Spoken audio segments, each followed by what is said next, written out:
stick a pencil in your pot of soil, you will know if the plant needs water or not. If you put the pomegranate seeds in an airtight bag, crush the grains. You can then drink the juice and in 20 to 25 days, plant them and have a pomegranate tree.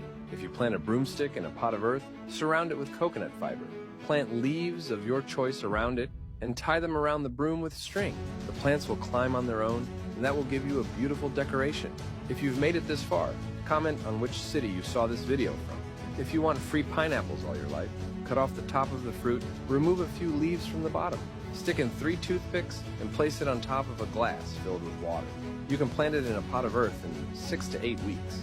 If you have dirt under your nails, use soap like in the video and rinse your hands. The dirt will come off on its own.